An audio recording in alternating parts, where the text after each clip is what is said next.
Hello guys, welcome to my channel. मैं हूं अमन और आप देख रहे हैं मेरे चैनल द ऑप्टिमिस्टिक अमन। आज की इस वीडियो में मैं आपसे बात करूंगा कि आप किस तरीके से अपनी जॉब लगा सकते हैं बिना कोई एक्सपीरियंस के। अगर आपके पास कोई भी एक्सपीरियंस नहीं है और आपको अपनी जॉब लगानी है, आपको नहीं समझ में आ रहा है कि मुझे कौन सी जॉब करनी चाहिए, तो ये वीडियो आपके लिए बहुत ज़्यादा काम की होने वाली है।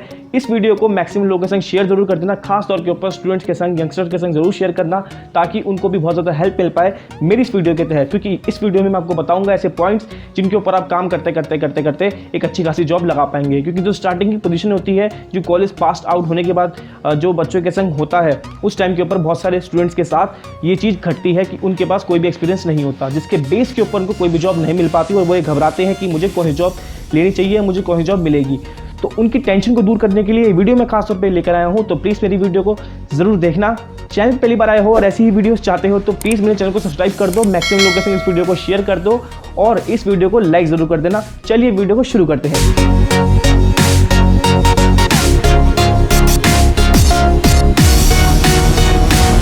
तो फर्स्ट पॉइंट जो हमारे सामने आता है गाइज, वो है कि आप प्लीज़ किसी न किसी इवेंट के अंदर, सेमिनार के अंदर, वर्कशॉप के अंदर या फिर किसी भी प्रोग्राम के अंदर वॉलंटियरिंग ज़रूर करें। कॉलेज लेवल में अगर आप होंगे तो आपको वॉलंटियरिंग कई बार करने की अपॉर्चुनिटी मिली भी होगी और आपने करी भी होगी, लेकिन अब भी ऐसे बहुत सारे गवर्नमेंट्स के इंस्टीट्यूशंस के या फिर मैं बोलूँ किसी प्राइवेट एजेंसीज़ के ऐसे बहुत सारे सेमिनार्स, प्रोग्राम्स या फिर वर्कशॉप्स कंडक्ट होती रहती हैं जहाँ पर वो वॉलंटियरिंग के लिए बुलाती हैं। खासतौर पे अब कोरोना का टाइम चल रहा है तो यहाँ पर भी बहुत सारी जो गवर्नमेंट अथॉरिटीज़ हैं वो बहुत सारे वॉलंटियर्स को एक्वायर करती हैं डिफरेंट काम करने के लिए। तो आपको अपने काम के अकॉर्डिंग, आपको अपने स्किल के अकॉर्डिंग कोई ना कोई वॉलंटियरिंग की यहाँ पर अपॉर्चुनिटी को ग्रैब जरूर करना है। तो आप प्लीज़ स्टार्टिंग की पोजीशन के टाइम पे, स्टार्टिंग में ही जाने के टाइम पे आप प्लीज़ यहाँ पर वॉलंटियरिंग ज़रूर करें। वॉलंटियरिंग करने का सबसे अच्छा फ़ायदा ये है कि हमें स्टार्टिंग में ही यहाँ पर कुछ देखने को मिल जाता है, ठीक है, और हमें पता चलता है किस तरीके से यहाँ पर काम होता है। अगर हम किसी में एज अ पार्ट बन के काम करते हैं, किसी कंपनी का किसी पार्ट बन के काम करते हैं, तो हमें भी कुछ कंपनीज़ के आइडियाज़, कुछ टैक्टिक्स के बारे में पता चल पाता है, ठीक है। अगर आप यहाँ पर कुछ अच्छा परफॉर्म करते हैं, अगर आप यहाँ पर कुछ नेक्स्ट लेवल का परफॉर्म करते हैं, तो यहाँ पर आप जहाँ पर काम कर रहे हैं या फिर जिस भी फील्ड के अंदर, जिस भी इंस्टीट्यूशन या कंपनी के अंदर आप कोई वॉलंटियरिंग कर रहे हैं, तो उस कंपनी को अगर आपका काम पसंद आता है तो यहाँ पर भी आपके लिए एक अच्छी अपॉर्चुनिटी पैदा हो जाती है, जिसके थ्रू आप उस कंपनी के संग लंबे टाइम तक जुड़े रहें और फिर एक वॉलंटियरिंग के थ्रू आपको एक पर्टिकुलर जॉब मिल जाए। तो प्लीज़ वॉलंटियरिंग का जरूर ध्यान रखिए और बहुत सारी वेबसाइट्स के ऊपर सर्च जरूर करते रहिए। नेक्स्ट पॉइंट मैं आपसे बोलना चाहूँगा कि आप यहाँ पर इंटर्नशिप्स को प्लीज़ ज़रूर करें, ठीक है। स्टूडेंट्स के लिए बहुत अच्छा एक तरह का जो है लेवल सेटअप करा गया है इंटर्नशिप्स का, और अब हमारी न्यू एजुकेशन पॉलिसीज़ के अंदर भी ऐसे बहुत सारी इंटर्नशिप्स हमको स्टार्टिंग के ही स्कूल डेज से या फिर कॉलेज डेज से ही कराने को देखने को मिल जाएंगी। तो अभी तो खैर क्या है कि बहुत सारे लोगों ने यहाँ पर इंटर्नशिप नहीं करी हुई, लेकिन अब यहाँ पर अपॉर्चुनिटी है, अब भी यहाँ पर बहुत सारा टाइम है, ठीक है। अब जितनी भी हमारी टेक्नोलॉजी के साथ साथ जितनी भी कंपनीज़ हैं वो पूरी तरीके से डिजिटल हो रही हैं, वो सभी सब इंटरनेट पे आ रही हैं। तो जितनी भी डिजिटल कंपनीज़ हैं, जितनी भी यहाँ पर मार्केटिंग कंपनीज़ हैं, वो यहाँ पर प्रमोशन करवाना चाहती हैं, वो एडवर्टाइजमेंट करवाना चाहती हैं, वो यहाँ पर रिव्यूज़ या फिर कोई तरह का कंटेंट के बारे में सर्च करती रहती हैं। तो उनके लिए उनको बहुत सारे यहाँ पर एक्सपर्ट्स की जरूरत पड़ती है। तो वहीं अगर आप किसी पर्टिकुलर स्किल के अंदर आपको यहाँ पर काम करने की इच्छा है, अगर आपको कोई आपने कोई सेलेक्टेड कोर्स करा हुआ है या फिर आपने ही अपने कॉलेज टाइम के ऊपर ऐसे कोई नॉलेज की या फिर लैंग्वेज की जो है काबिलियत ली हुई है, तो आप प्लीज़ कोई ना कोई इंटर्नशिप ज़रूर करें। इंटर्नशिप करने के लिए भी बहुत सारी वेबसाइट मिल जाएंगी। सबसे पॉपुलर वेबसाइट जो हमारे इंडिया के अंदर वो है इंटर्नशाला, इंडिया की ही वेबसाइट है, जहाँ पर बहुत सारी कंपनीज जो हैं वो डेली थाउजेंड्स ऑफ इंटर्नशिप्स डालती हैं। प्लीज़ आप वहाँ जाके एनरोल ज़रूर करें। इंटर्नशिप करने से आपको यहाँ पर जॉब का एक्सपीरियंस पता चलेगा, आपको स्टार्टिंग में किस तरीके से जॉब के अंदर अप्लाई करा जाएगा। बहुत सारी इंटर्नशिप्स यहाँ पर पेड भी होती हैं, स्टार्टिंग में यहाँ पर कुछ फ्री भी आपको देखने को मिलेंगी। अगर आप इंटर्नशिप के अंदर बेटर करते हैं तो आपको कोई कंपनी जहाँ पर आप इंटर्नशिप कर रहे होंगे वहाँ से आपको LOR, लेटर ऑफ रिकमेंडेशन या फिर एक पर्टिकुलर अच्छा खासा सर्टिफिकेट देंगी, जो आपकी जॉब लगने के अंदर बहुत हेल्प करेगा। तो प्लीज़ इंटर्नशिप का जो आइडिया है वो दिमाग में ज़रूर रखिए और किसी भी इंटर्नशिप को खाली मत जाने दीजिए, किसी ना किसी इंटर्नशिप के अंदर अप्लाई ज़रूर करिए। थर्ड पॉइंट मैं आपको बताता हूँ कि आप एक्सपर्टाइज बनिए, ठीक है। जितना हो सके आप अपने स्किल को पहचानने की कोशिश करिए, अपने इंटरेस्ट को पहचानने की कोशिश करिए। अब ये टाइम ऐसा होता है जो हमारी 18 से 22 तक की एज होती है, यहाँ पर हमें अपने स्किल्स के या फिर जितने भी इंटरेस्ट है, ऐसे दिमाग में जितनी भी बातें चल रही हैं उन सब का आइडिया हमें अच्छी तरीके से हो जाता है। हमें पता चल जाता है कि हमें इस चीज़ में इंटरेस्ट है या फिर इस फील्ड में इंटरेस्ट है, उस एजुकेशन फील्ड में इंटरेस्ट है या फिर यहाँ स्पोर्ट्स में या टेक्नोलॉजी में या फिर वहाँ सिंगिंग के अंदर, डांसिंग के अंदर या इंटरेस्ट है। तो आप अपने इंटरेस्ट के अकॉर्डिंग किसी सेलेक्टेड फील्ड को चूज़ करिए और देन वहाँ जाने की कोशिश करिए, वहाँ पर जाने के सोर्सेस लड़ाइए, ठीक है।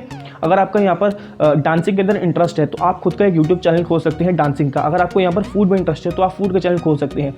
यहाँ पर आपको कंटेंट लिखने मज़ा आता है तो आप किसी तरीके से ब्लॉगिंग स्टार्ट कर सकते हैं, ठीक है। या फिर आपको यहाँ पर किसी टेक्निकल प्रोडक्ट्स का रिव्यूज़ देने में मज़ा आता है तो आप यहाँ पर कुछ टेक्नोलॉजिकल वेबसाइट्स के ऊपर जाकर उनका रिव्यूज़ दे सकते हैं, या फिर खुद का भी कोई ना कोई सोशल मीडिया प्लेटफॉर्म के ऊपर एक सेपरेट पेज बनाकर वहाँ पर आप एक्सपर्टाइज कर सकते हैं अपने किसी न किसी टैलेंट को, अपने किसी न किसी स्किल को।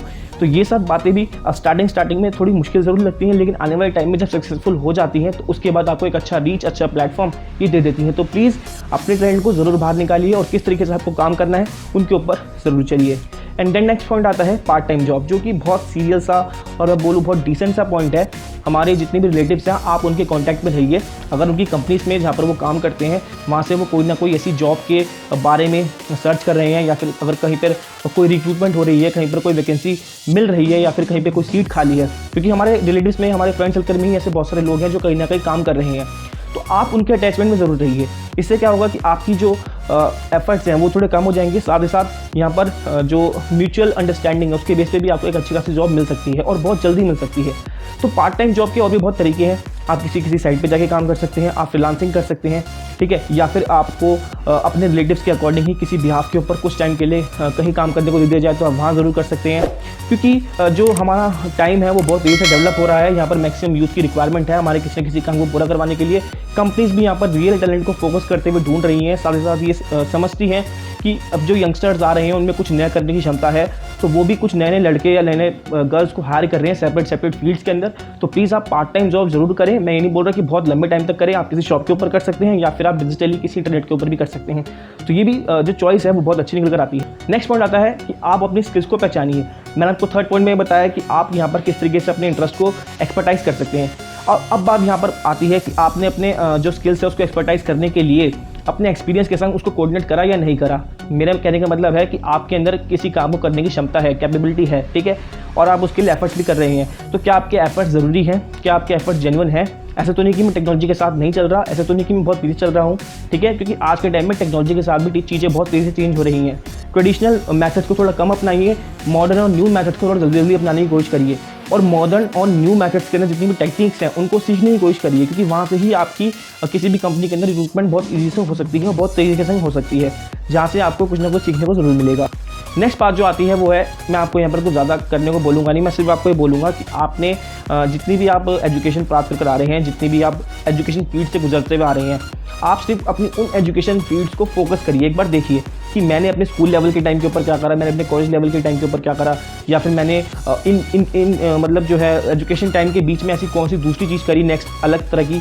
तो उसको प्लीज़ ज़रूर ध्यान में रखिए। अगर आपको कोई ऐसे अवार्ड्स मिले हुए हैं, कोई पर्टिकुलर सर्टिफिकेट्स मिले हुए हैं, मान लेते हैं कि हम यहाँ पर कॉलेज पास आउट करके बैठे हैं और उसके बाद हमें पता चलता है कि हम स्कूल टाइम के अंदर हमारी राइटिंग बहुत अच्छी थी या फिर हम बहुत अच्छी तरीके से लिखा करते थे और उसका सर्टिफिकेट हमें मिल जाता है, तो इसके थ्रू हमें यहाँ पर क्या दिमाग में बात आती है कि हमें कहीं ना कहीं कोई ना कोई टैलेंट ज़रूर था, या फिर मैं बोलूँ किसी पर्टिकुलर टैलेंट को हम नहीं पहचान पा रहे थे, लेकिन उस टैलेंट के बिहाफ पर हमें एक सर्टिफिकेट मिला हुआ था, या फिर वो टैलेंट मेरे पास उस टाइम के ऊपर था। तो क्यों ना मैं उस टैलेंट को फोकस करते हुए, उस राइटिंग स्किल्स को फोकस करते हुए आगे बढ़ूँ, उसी फील्ड के अंदर जाऊँ। तो प्लीज़ अगर आप अपनी यहाँ पर जो पास्ट की एजुकेशन फील्ड्स हैं, जितने भी यहाँ पर आपके साल बीते हैं आपके संग, उन्हीं को आप एनालिसिस करेंगे तो आपको ज़रूर कुछ ना कुछ मिलेगा आपके अंदर से, ठीक है।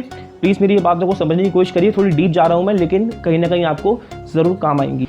एंड देन वही बात आती है, आप एक इफेक्टिव रिज्यूम ज़रूर बनाएं। सारी चीज़ें हमने कर ली, ठीक है, अब बात आती है रिज्यूम की, क्योंकि कोई भी कंपनी है वहाँ पर रिज्यूम बड़ा मैटर करता है।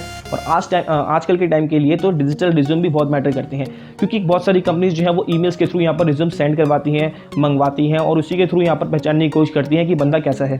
तो आपके राइटिंग स्किल कैसे हैं, आपको रिज्यूम बनाना आता है नहीं आता, कौन कौन सी चीज़ें रिज्यूम के अंदर ऐड करनी है या फिर नहीं करनी, आप चाहें तो मुझे आप बता सकते हैं। मैं कैसे रिज्यूम बनाते हैं इसके ऊपर एक सेपरेट वीडियो जरूर बना दूंगा, ठीक है। तो आपको एक अच्छा रिज्यूम यहाँ पर क्रिएट करना है। अच्छे का मतलब ये नहीं कि आपको यहाँ पर कुछ मतलब डिटेलिंग वगैरह करनी है, कंटेंट अच्छा होना चाहिए, किस तरीके से लिखना है, बहुत शॉर्ट में लिखा होना चाहिए, तो जिससे कि वो सामने वाले को समझ में आए, बहुत ज़्यादा इफेक्टिव लगे। अपनी बेस्ट क्वालिटीज़ को उसके अंदर ये डालिए और अपनी रेलेवेंट और जेन्युइन क्वालिटीज़ को ही उसके अंदर डालिए, ठीक है। तो रिज्यूम के अंदर बहुत सारे बच्चे जो है मार खा जाते हैं, बहुत गलतियाँ करते हैं, कहीं ना कहीं वो गलतियाँ उनको भारी पड़ती हैं क्योंकि उनका सिलेक्शन नहीं हो पाता है। सिलेक्शन ना होना भी प्राइवेट कंपनीज में खासतौर पर बोलूँ तो रिज्यूम का बहुत इफेक्ट पड़ता है आज के टाइम में। एंड देन मैं आपसे बोलूँगा कि एक बहुत ही फॉर्मल मैनर आप इंटरनेट पे जाएं और बहुत सारी जॉब ओरिएंटेड साइट्स हैं जहाँ पर आपको जॉब्स देखने को मिल जाएंगी। गवर्नमेंट्स की भी ऐसी बहुत सारी साइट्स हैं, अगर आप किसी गवर्नमेंट फील्ड में जाना चाहते हैं तो उनकी भी बहुत सारी वेबसाइट्स हैं। पर्टिकुलर तरीके से रिक्रूटमेंट डेली निकलती रहती है। बहुत सारे ऑनलाइन एप्लीकेशन फॉर्म निकलते हैं जहाँ पर आप जाकर रजिस्टर कर सकते हैं, अप्लाई कर सकते हैं अपनी एलिजिबिलिटी के अकॉर्डिंग। तो प्लीज़ थोड़ा अपडेट जरूर रहिए, एक अच्छी खासी प्रोफाइल बना लीजिए लिंक्डइन के ऊपर, जहाँ से भी बहुत सारी कंपनीज आपको डायरेक्टली मेल करते हुए या रिक्रूट करते हुए बता दी जाएंगी। ऐसे ही shine.com है और भी बहुत सारी freejobalert.com वेबसाइट्स हैं गवर्नमेंट की, तो इनके ऊपर जाएँ और प्लीज़ ज़रूर सर्च करते रहें जॉब के बारे में, कौन कौन सी जॉब हमें आ रही है जिनके लिए हमें अप्लाई करना है। एंड देन गाइस जो लास्ट पॉइंट आता है वो है आप जॉब के अंदर अप्लाई कर चुके हैं, बात आती है अब इंटरव्यू की। इंटरव्यू के लिए बहुत सारे लोग प्रिपेयर नहीं हैं और मैं जानता हूँ, इवन मैं भी खुद प्रिपेयर नहीं हूँ, ठीक है। तो इसमें कहीं ना कहीं ऐसी बहुत सारी बातें आती हैं जो हमें नहीं पता चलती, क्योंकि इंटरव्यू एक ऐसी चीज़ है जहाँ पर कुछ भी रैंडम सवाल हमसे पूछा जा सकता है। मैं ये तो नहीं कह रहा कि मतलब कोई भी सवाल, लेकिन फिर भी अपनी फील्ड के अकॉर्डिंग या फिर फील्ड से बाहर भी, क्योंकि इंटरव्यू बहुत मैटर करता है किसी भी कंपनी के लिए या फिर किसी भी एम्प्लॉय के एम्प्लॉयर के लिए, कि कौन सा पर्सन वो रिक्रूट कर रहे हैं, किस बात के ऊपर, किस थोड़ी सी बात के ऊपर वो किसी पर्सन को अपनी कंपनी का हिस्सा बना रहे हैं। तो इंटरव्यू के लिए भी ऐसे बहुत सारे स्किल्स हैं, ऐसी बहुत सारी बातें हैं जिनको ध्यान में रखनी चाहिए, लेकिन बहुत कॉमन सी ही बातें हैं और मेजरली जो है कॉमन बातें ही पूछी जाती हैं, जिनके लिए लोग जो है फंस जाते हैं और अच्छे खासे रिप्लाई आंसर्स नहीं कर पाते हैं। तो प्लीज़ आप उन बातों को ज़रूर ध्यान में रखिए, ऐसी कौन कौन सी गलतियां हैं जिनको आप टाइमली रेक्टिफाई कर पाएँ। इंटरव्यू बहुत मेन है, सबसे फाइनल और सबसे मेजर जो स्टेप आता है, जो पड़ाव आता है, वो इंटरव्यू का होता है। इंटरव्यू क्लियर करने के बाद तो आपकी जॉब लगी जानी है, और मुझे उम्मीद है अगर आप इन सब पॉइंट्स को फॉलो करेंगे तो भी आपकी एक अच्छी खासी जॉब कहीं ना कहीं आपको मिल ही जाएगी। तो प्लीज़ मेरी वीडियो को मैक्सिमम लोगों के संग शेयर करना। मैंने आपको बताया है मैक्सिमम स्टूडेंट्स के संग खासतौर पर इस वीडियो को शेयर करना, जिनके दिमाग में ये फियर है और जिनको ये टेंशन हो रही है कि हमारे पास कोई एक्सपीरियंस नहीं है। लेकिन ऐसा कुछ भी नहीं होता है, सबके पास ही कोई ना कोई एक्सपीरियंस होता है, मैंने आपको बताया। और हर एक्सपीरियंस पर्सन ही कोई ना कोई जॉब के लिए बना है, ठीक है। तो सबके पास कोई ना कोई टैलेंट है, कोई ना कोई स्किल है, कोई ना कोई एक्सपीरियंस है। नो एक्सपीरियंस बोलना बहुत गलत है और इसको मानने वाले भी बहुत गलत हैं। आई होप आपको ये वीडियो समझ में आई होगी। अगर आप मेरे चैनल पर पहली बार आए हैं तो प्लीज़ मेरे चैनल को सब्सक्राइब जरूर कर दीजिएगा, साथ ही साथ इस वीडियो को लाइक जरूर कर दीजिएगा। तो इन्हीं कुछ बातों के संग मैं इस वीडियो को खत्म करता हूँ। बहुत बहुत शुक्रिया।